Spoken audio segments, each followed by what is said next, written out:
بسم اللہ الرحمن الرحیم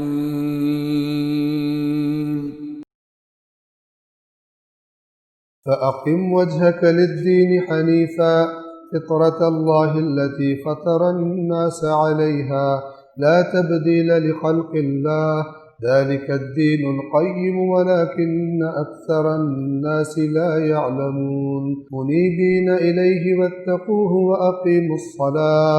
وأقيموا الصلاة ولا تكونوا من المشركين من الذين فرقوا دينهم وكانوا شيعا كل حزب بما لديهم فرحون وإذا مس الناس ضر دعوا ربهم منيبين إليه ثم إذا أذاقهم منه رحمة إذا فريق منهم بربهم يشركون ليكفروا بما آتيناهم فتمتعوا فسوف تعلمون أم أنزلنا عليهم سلطانا فهو يتكلم بما كانوا به يشركون وإذا أذقنا الناس رحمة فرحوا بها وإن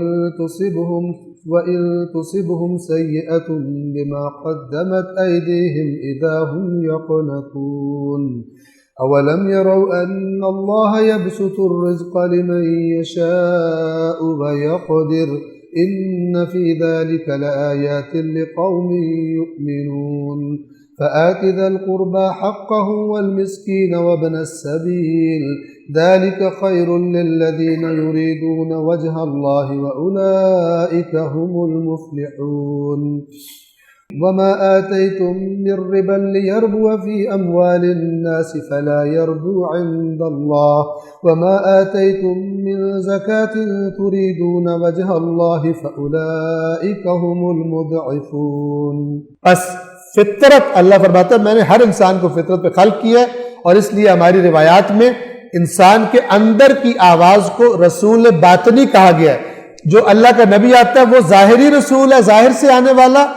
اندر بیٹھا ہوا رسول اگر اس کو بلیک میل نہ کریں ہم اپنی خواہشات سے، اس کو آواز دبا نہ دیں، تو وہ اس اللہ کے باہر سے آنے والے رسول کی تائید کرتا ہے اور کہتا ہے یہ سچ کہہ ہے. بس یہ اسی لیے کہتے ہیں اسلام دین فطرت ہے، وہ اسی آیت سے نکلا. اور یہ فطرت شیعوں کو اس فطرت پہ خلق نہیں کیا، اہل سنت کو اس فطرت پہ خلق نہیں کیا، فطر الناس، سب انسانوں کو اسی فطرت پہ خلق کیا. لہذا دین وہ ہے کہ جو ساری انسانیت کے لیے پیغام ہو، نہ کہ تھوڑے سے بندوں کو کہے تم جنت میں باقی سارے جہنمی ہیں. سب کے لیے پیغام ہے، جس کی مرضی اطاعت کرے اور آئے جنت میں، جس کی مرضی نافرمانی کرے اور جائے جہنم میں. توجہ فرما رہے ہیں؟ اللہ تبارک و تعالیٰ کا پیغام سب انسانیت کو، یا ایھا الناس ادخلوا فی السلم کافۃ ولا تتبعوا خطوات الشیطان انہ لکم عدو مبین.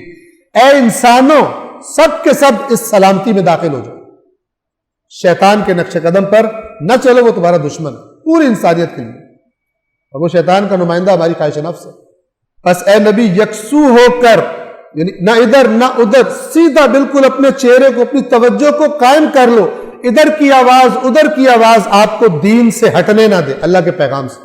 یکسو ہو کر اپنا رخ دین کی طرف قائم کر لے، اللہ کے دین کی طرف، اللہ کی اس فطرت کی طرف جس پر اس نے سب انسانوں کو پیدا کیا ہے. اللہ کی تخلیق میں تبدیلی نہیں ہے. دین وہ ہے جو خدا نے بتایا ہے، اور کسی کا بتایا ہوا قانون قابل قبول نہیں ہے خدا کے مقابلے میں. یہی محکم دین ہے، لیکن اکثر لوگ نہیں جانتے. وہ سمجھتے ہیں دین تو پابندی ہے، دین تو جبر ہے، دین تو ٹھوسا جا رہا ہے ہم پر، چونکہ دین کی صحیح شکل سے آشنا ہی نہیں. ان کو دین بتایا ٹیڑے میڑے لوگوں نے اور بھگا دیا ان کو دین سے، نفرت کروا دی.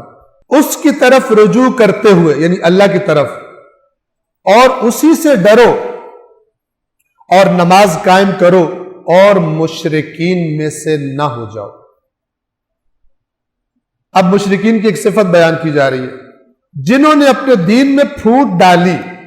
مشرک یعنی دو نظاموں والا، اللہ کے ساتھ کسی اور کو بھی شریک بناتا ہے، ٹھیک ہے، اللہ کے قانون کے ساتھ کوئی اور قانون بھی رکھتا ہے. اب اس کو ہر جگہ پرابلم ہوتی ہے، ادھر سر جھکاؤں یا ادھر سر جھکاؤں، ادھر سر جھکاؤں یا ادھر سر جھکاؤں. وہ جو ہے نا کہ وہ ایک سجدہ جسے تو گراں سمجھتا ہے 1000 سجدوں سے دیتا ہے آدمی کو نجات. یہ 1000 کثرت کے لیے، ایسا نہیں ہے کہ 1001 نہیں کرواتا. جگہ جگہ انسان ناک رگڑتا ہے مخلوقات کے آگے، لیکن اگر اندر سے خدا کو جھکا ہو، کسی ساری دنیا کی پرواہ نہیں ہوتی. وہ دنیا کا شجاع ترین اور بہادر ترین آدمی ہے. ہیہات من الذلہ یہیں سے پیدا ہوتی ہے. امام فرماتے ہیں کہ اس پلید نے، اس پست نسب نے مجھے 2 چیزوں میں اختیار دیا کہ میں ذلت قبول کروں یا یہ کہ موت قبول کروں، اور ذلت ہم سے دور ہے. اور امام نے بتا دی. اور پھر اللہ نے ان دوسری پارٹی کو قیامت تک کے لیے ذلیل کر دیا، اور امام کو قیامت تک کے لیے عزیز کر دیا اور باعزت کر دیا. باعزت تھے ہمیشہ سے، لیکن اپنے کام سے ان کو ذلیل کر گئے اور باعزت کر گئے. نماز قائم کرو اور مشرکین میں سے نہ ہونا جنہوں نے اپنے دین میں پھوٹ ڈالی اور جو گروہوں میں بٹ گئے. ہر فرقہ اسی پر خوش ہے جو اس کے پاس ہے. اور جب لوگوں کو کوئی تکلیف پہنچتی ہے تو اس کی طرف رجوع کرتے ہوئے اپنے رب کو پکارتے ہیں. پھر جب وہ انہیں اپنی رحمت کا مزہ چکھاتا ہے تو ان میں سے ایک گروہ اپنے رب کے ساتھ شرک کرنے لگتا ہے. جیسے مصیبت سے باہر آتے ہیں پھر اور چیزیں یاد آ جاتی، ادھر شروع ہو جاتی، تاکہ جو ہم نے انہیں بخشا ہے اس کی ناشکری کریں. پس مزے اڑا لو، ان قریب تمہیں معلوم ہو جائے گا. کیا ہم نے ان پر کوئی ایسی دلیل نازل کی ہے جو اس شرک کی گواہی دے جو یہ لوگ کر رہے ہیں؟ ہم نے کوئی قرآن میں نازل کیا؟ ہمارے فیصلوں میں شریک ہے ہمارے کوئی اور کرو تم، اور کسی قانون پر بھی چل لو، اور کسی کی عبادت بھی کر لو. اور جب ہم لوگوں کو کسی رحمت کا ذائقہ چکھاتے ہیں تو وہ اس پر خوش ہو جاتے ہیں، اور جب ان کے برے اعمال کے سبب ان پر کوئی مصیبت آتی ہے تو اچانک مایوس ہو جاتے ہیں. یعنی جب تک دنیا میں مزہ آ رہا ہے، اچھی چل رہی ہے دنیا، تب تک اللہ بھی اچھا ہے. جب اپنے ہی اعمال کے سبب کوئی مصیبت آ جاتی ہے تو اللہ کی رحمت سے مایوس ہو جاتا ہے، ہمارا تو ہے ہی کوئی.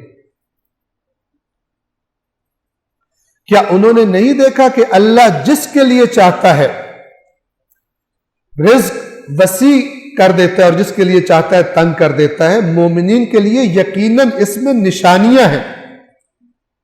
پس تم قریبی رشتہ داروں کو اور مسکین کو اور مسافر کو اس کا حق دے دو، یہ ان لوگوں کے لیے بہتر ہے. اب دیکھیں کہہ رہے ہیں مسکین کو اس کا حق دو، یعنی مسکین کا حق کیا؟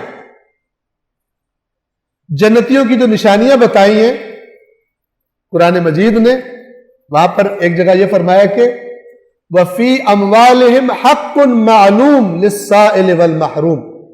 یہ جو جنت میں جا رہے ہیں یہ وہ لوگ ہیں جن کے مال میں ایک معین فکسڈ حصہ ہوا کرتا تھا مانگنے والوں اور محروموں کا. جن کے مالوں میں حصہ ہی کوئی نہیں وہ جنت میں پہنچے بیٹھے. بس تم قریبی رشتہ داروں کو اور مسکین اور مسافر کو ان کا حق دے دو. اور روایات میں ہے کہ جو جناب سیدہ سلام اللہ علیہا کو فدق رسول اللہ نے دیا تھا، بعض روایات کے مطابق اسی آیت کے نزول پر اللہ کے نبی نے اپنی بیٹی کو فدق عطا کیا تھا. یہ ان لوگوں کے لیے بہتر ہے جو اللہ کی رضامندی چاہتے ہیں، اور یہی لوگ فلاح پانے والے ہیں. اور جو نفع تم لوگوں کے اموال میں افزائش کے لیے دیتے ہو وہ اللہ کے نزدیک افزائش نہیں پاتا، اور جو زکوٰۃ تم اللہ کی خوشنودی حاصل کرنے کے لیے دیتے ہو وہ اللہ کے نزدیک بڑھ جاتا ہے. بس ایسے ہی لوگ اپنے مال کو 2 چند، یعنی یہ 2 چند تو ڈبل ہوگا، جو قرآن کا لفظ ہے وہ کئی گنا زیادہ کر، وہ زیادہ کرنے والے اپنے مال کو. یہ کیا فرما رہے ہیں کہ ایک دفعہ انسان دیتا ہے کسی کو، بندے کو، اس امید پر کہ یہ بڑھا کے دے گا مجھے. ٹھیک ہے نا؟ کہتے کوئی آپ سے پوچھے اتنا مہنگا گفٹ کیوں دے رہے ہو؟ آپ کہتے سیٹھ آدمی ہے، پلٹائے گا بہتر، مجھے پتا ہے. کہتے ہیں یہ جو تم انویسٹ کر رہے ہو یہ اللہ کے پاس نہیں بڑھتا، یہ وہی ہے جو تمہیں 4 روپے 5 روپے پہ 5 روپے اوپر مل جائیں گے. اللہ کے پاس یہ نہیں بڑھتا. جو تم خدا کے لیے دیتے ہو وہ بڑھتا ہے خدا کے پاس. یعنی جو تم دنیا کی نیت سے دیتے ہو کہ میں جو دے رہا ہوں تو کل کو مجھے بھی یہ دے گا، یہ اسی کے پاس بڑھے گا جتنا بڑھنا ہوا، خدا کے پاس کوئی اجر نہیں، ٹھیک ہے نا؟ ہاں، جب تم خدا کے لیے دیتے ہو تو وہ پھر خدا کے پاس بڑھ جاتا۔ صدق اللہ العلی العظیم۔